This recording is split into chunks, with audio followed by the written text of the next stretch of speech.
Welcome to ஆத்மா. கடந்த சில நாட்களாக சென்னை புறநகரில் ஒரு அப்பார்ட்மெண்ட்ஸில் நடந்த உண்மை சம்பவத்தை பற்றி தான் நம்ம பார்த்துட்ருக்கோம். அப்பார்ட்மெண்ட் செக்ரட்டரி ராகவன் தன் வீட்டில் வேலை செஞ்சுக்கிட்டு இருந்த சிறுமி மல்லியை பலாத்காரம் செஞ்சிட்டார். இது தெரிஞ்ச எலக்ட்ரீஷியன் மணி தன் கூட சேர்ந்த 2 நண்பர்களோட அவளை பலாத்காரம் பண்ணி கொன்னுட்டாங்க. இப்போ மல்லியுடைய ஆத்மா அந்த 4 பேரில் 2 பேரை பழி வாங்கிடுச்சு. இன்னும் 2 பேரை பழி தீர்க்க காத்துக்கிட்டு இருக்கு. இந்த உண்மை 4 பேருக்கு மட்டும்தான் தெரியும் நினச்சிருந்தப்போ 5ஆவதா ஒரு ஆள் லிஃப்ட் ஆப்ரேட்டர் சுந்தருக்கு இந்த உண்மை தெரிய வந்தது.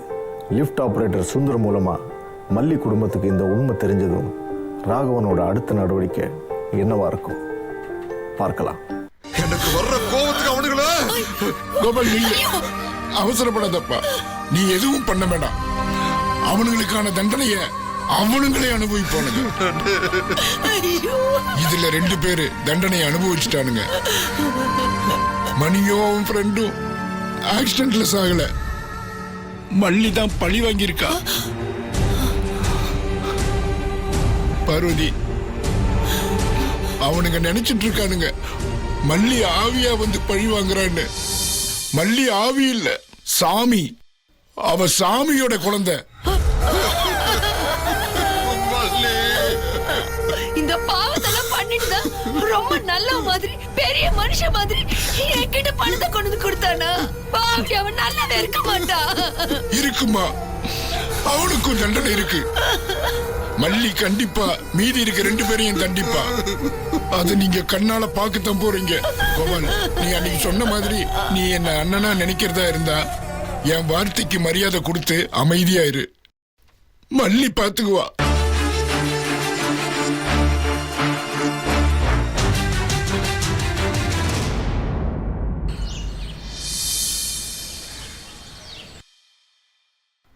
வாங்க, வந்து உட்காருங்க.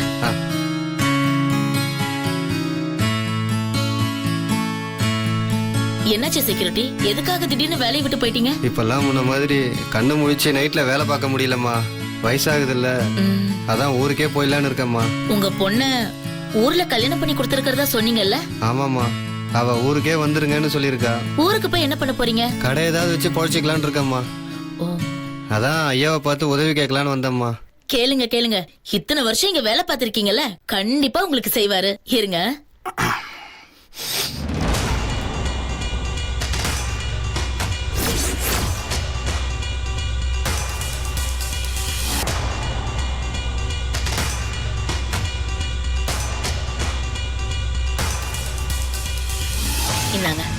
என்னங்க, செக்யூரிட்டி ஊருக்கே திரும்ப போக போறாரா? உங்ககிட்ட ஹெல்ப் கேட்டு வந்திருக்காரு. ஏதாவது செஞ்சு அனுப்புங்க. நீங்க பேசிக்கிட்டு இருங்க. காப்பி தூள் அரைக்க சொல்லிருந்தேன், நான் போய் வாங்கிட்டு வந்துடுறேன்.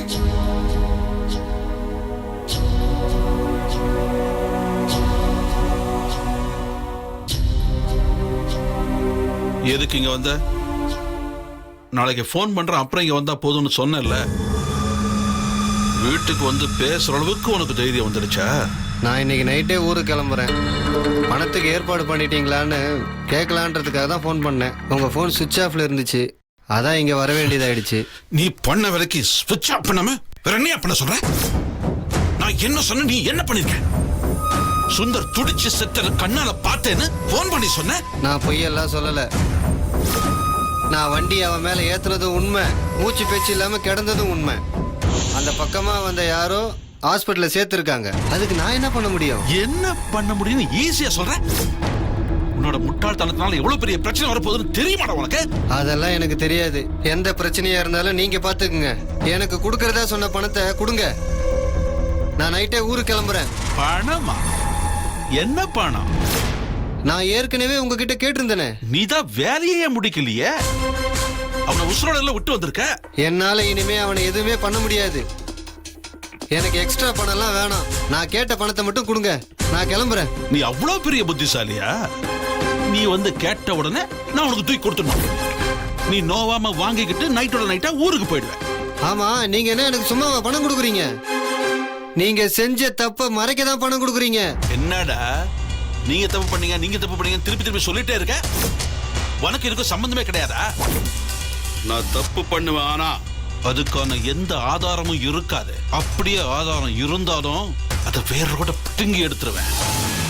ஆனா நீங்க பண்ண தப்புனால இது வரைக்கும் 2 கொலை நடந்திருக்கு. அதாண்டா உங்களுக்கும் எனக்கும் உள்ள வித்தியாசம்.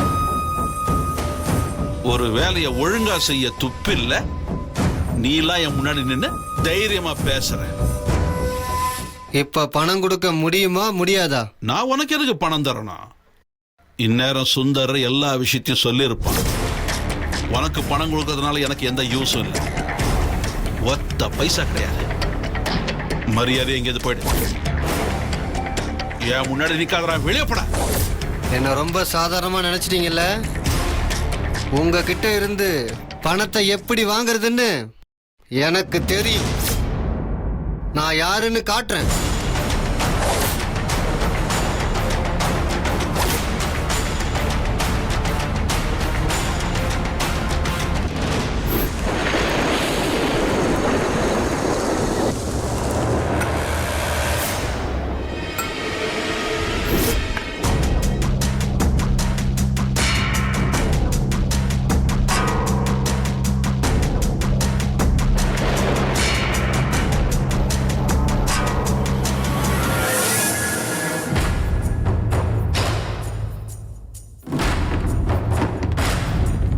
தம்பி,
எப்ப பார்த்தாலும் போனை நோண்டிக்கிட்டே இரு.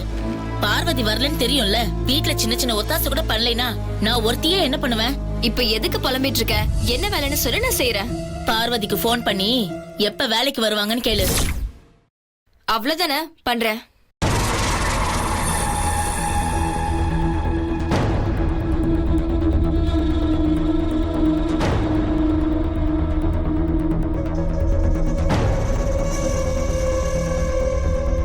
என்னாச்சுங்க? இன்னும் கிளம்பலையா? ஏதோ ஃபைனான்ஸ் கம்பெனி ஆடிட்டிங்னு சொன்னீங்க. போஸ்ட்போன் ஆயிடுச்சு. நாளைக்கு போறேன். என்னாச்சு உங்களுக்கு? ஒரு மாதிரியா இருக்கீங்க. உடம்பு கிடம்பு ஏதாவது முடியலையா? அதெல்லாம் ஒண்ணும் இல்ல.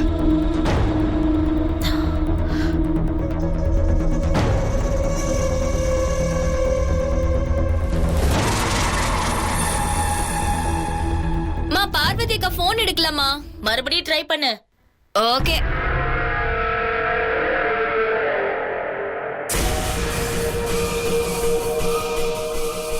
பார்வதி அக்கா, நான் காயத்ரி பேசுறேன். அம்மா எப்ப வருவீங்கன்னு கேட்க சொன்னாங்க.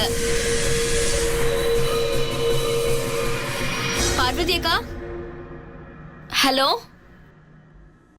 அம்மா. பார்வதி அக்கா கொஞ்ச நாளைக்கு வேற யாரையாவது வேலைக்கு வச்சுக்க சொன்னாங்க.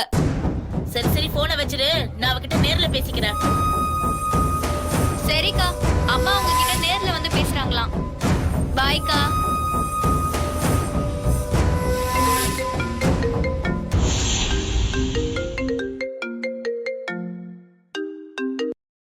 சொல்லு அசோக். இத்தனை வருஷம் கட்டி காத்த கௌரவம் ஒரே நாள்ல போயிடும் போல இருக்க. என்ன பத்தின உண்மைய கோமதி கிட்ட சொல்லிட்டா அந்த அவமானத்தை தாங்கிக்கவே முடியாது. ஐயோ, என் பொண்ணு முகத்துல எப்படி முழிப்பேன்? யோசி யோசி, ஏதாவது பண்ணியே தீரணும்.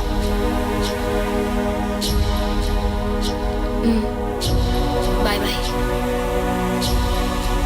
அப்பா அப்பா, நான் உன்னை கேட்டா கோச்சிக்க கூடாது. அசோக் இப்போ கால் பண்ணா நெக்ஸ்ட் வீக் உங்களை மீட் பண்ண முடியுமான்னு கேட்டான். வர சொல்லவா?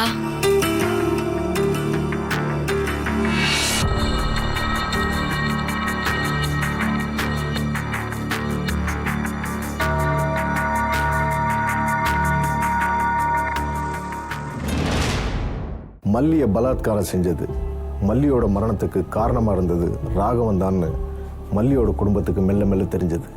மல்லியோட குடும்பம் மூலமாக தன்னோட குடும்பத்துக்கும் இந்த விஷயம் தெரிஞ்சிடும்னு ராகவன் ரொம்ப பயந்துட்டு இருந்தார். கல்யாண வயசில் தனக்கு பொண்ணு இருக்கும்போது தான் மேலே பாலியல் புகார் இருந்தால் அதை விட கேவலமான அவமானமான ஒரு விஷயம் எதுவுமே இருக்காது. அதுக்காக ஏதாவது ஒன்று பண்ணி ஆகணும்னு ராகவன் யோசிச்சுட்டு இருந்தார். என்ன முடிவெடுத்தார்? குற்றமுள்ள நெஞ்சு தான் குறுகுறுன்னு இருக்கும். ராகவன் செஞ்சது குற்றமல்ல, ரொம்ப பெரிய பாவம். தன்னுடைய தவறு இந்த உலகத்துக்கு தெரிஞ்சிடும்னு ரொம்பவே பயந்தார். அதனால அவரால் தலகாட்ட முடியாதுன்னு நினைச்சார். தன்னோட குடும்பத்துக்கும் இந்த சமூகத்துக்கும் தான் செஞ்ச தவறு தெரியறதுக்கு முன்னாடி அதை அப்படியே மூடி மறைக்கிறோன்னு நினைச்சாரு. அதுக்கு ஒரு யோசனை பண்ணார். என்ன அது? பார்க்கலாம்.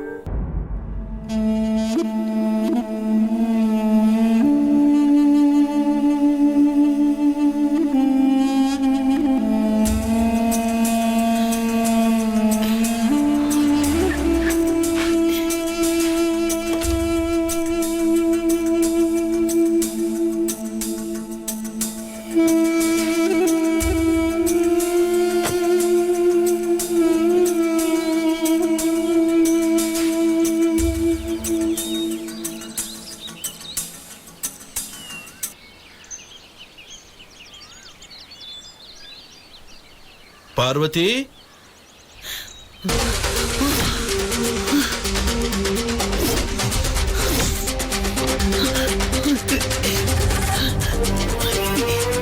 டேய் கொலைகார பாவி, இங்க எதுக்குடா வந்த? கொலைகார பாவி, என்ன மன்னிச்சிடுமா?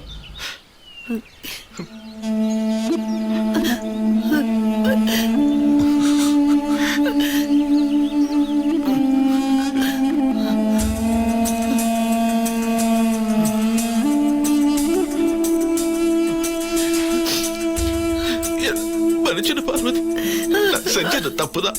ஏதோ சபலத்துல இப்படி பண்ணிட்டேன். தயவு செஞ்சு என்ன மன்னிச்சிடுங்க.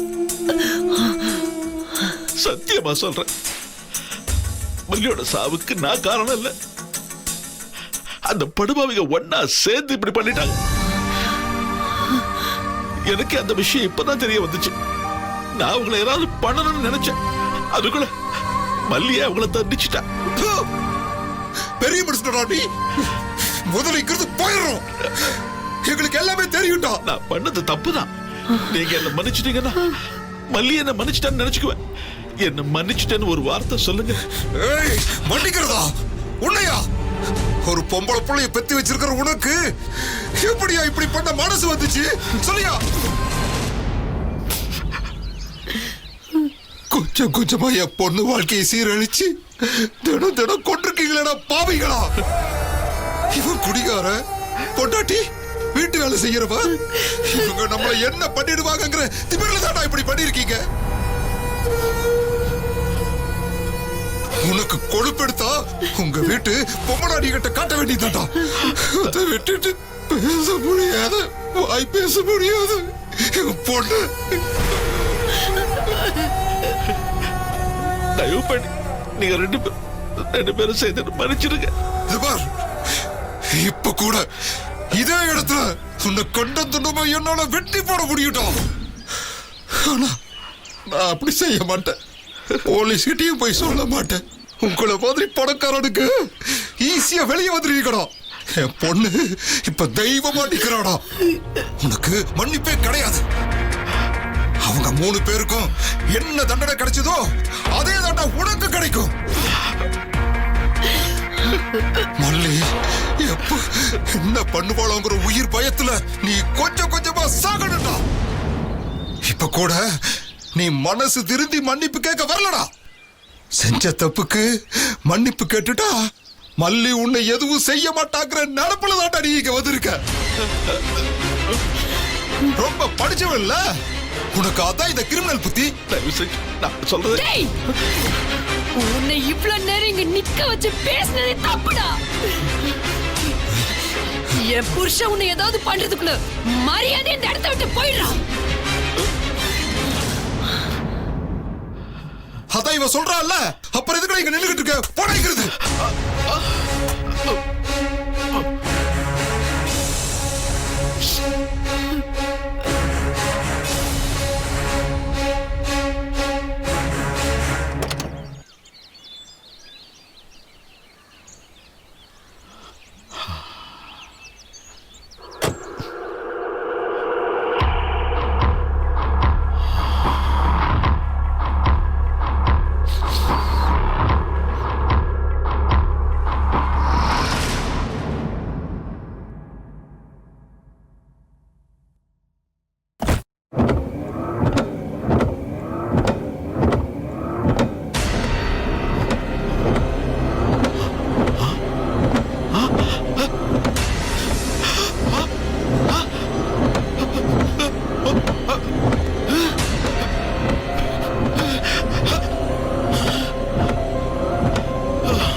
மல்லியோட மரணத்துக்கு காரணமாக இருந்த 4 பேரில் 2 பேர் அமானுஷ்யமான முறையில் இறந்து போயிட்டாங்க.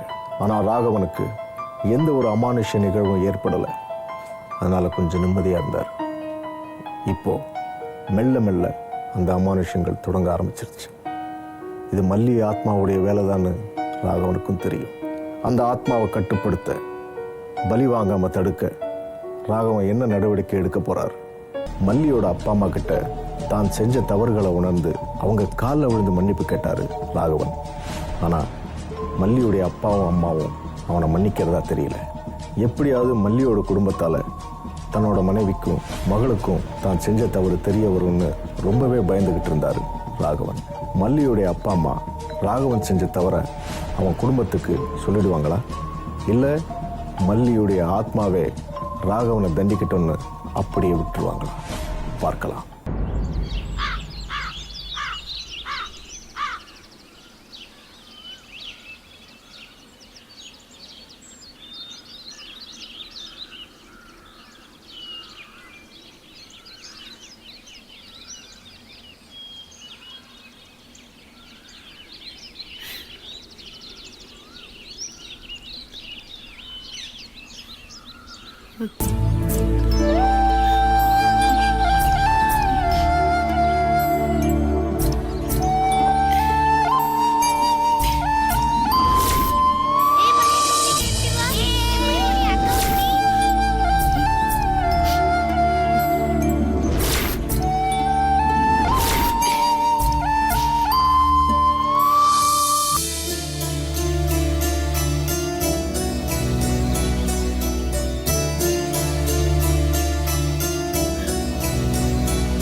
பார்வதி, பார்வதி,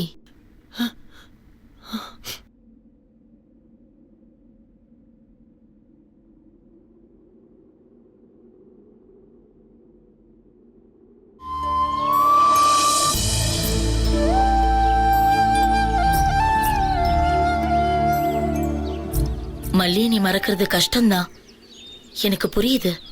இன்னும் எத்தனை நாளைக்கு தான் அதையே நினைச்சிட்டு இப்படி இருக்க போற? காலிங் பெல் அடிக்காம இந்த பிளாட்ல இருக்கிற எல்லார் வீட்டுக்குள்ளேயும் போயிட்டு வர்றது மல்லி மட்டும்தான். கள்ளங்கப்படம் இல்லாத மனசு அவளுக்கு. அவளுக்கு இப்படி ஒரு முடிவு வந்திருக்க கூடாது. இருந்தாலும் நீ அதையே நினைச்சிட்டு இருக்க முடியாது. நானே உன் வீட்டுக்கு வரலான்னு இருந்தேன். நான் இன்னும் யாரையும் வேலைக்கு வச்சுக்கல.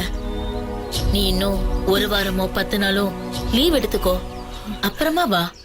இல்லம்மா, என்னால மறுபடியும் இங்க வந்து வேலை செய்ய முடியாது. மனசு தாங்கலம்மா. பார்வதி அக்கா, அம்மா இவ்ளோ தூரம் சொல்றாங்கல்ல, முதல்ல நீங்க அந்த நினைப்புல இருந்து வெளியில வாங்க, எல்லாம் சரியாயிடும். நான் உன்னை என் வீட்டு வேலைக்காரி மாதிரியா நினைக்கிறேன்? வீட்டுல ஒருத்தி மாதிரி தானே பாக்குறேன். ஆனா மத்தவங்க அப்படி பாக்கலையம்மா. என்ன சொல்ற பார்வதி?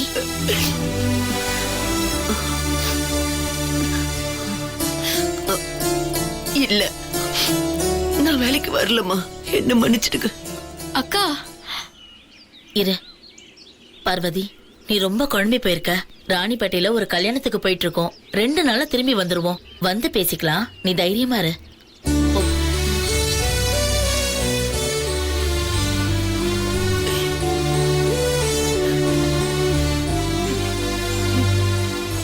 மல்லி இறந்த பிறகு அவங்க அம்மா அப்பார்ட்மெண்ட்ஸுக்கு வேலைக்கு போனதில்லை. ஆனால் அப்பப்போ மல்லியுடைய ஞாபகம் வரும்பொழுது அவள் விளையாண்ட இடங்களுக்கெல்லாம் போய் பார்ப்பாங்க. எதாச்சியா ராகவனுடைய மகளையும் மனைவியும் அவங்க சந்திக்க நேரிட்டது. ஏன்னா ராகவன் தான் மல்லியுடைய கொலைக்கு காரணம்னு அவங்க 2 பேர்கிட்டையும் அவள் சொல்லவே இல்லை. இறந்ததுக்கப்புறமும் மல்லி அசிங்கப்படுறத அவள் விரும்பலை. ஆனால் ராகவனை மல்லியுடைய ஆத்மா நிச்சயம் பழிவாங்கன்னு அவங்க நம்பிட்டு இருந்தாங்க.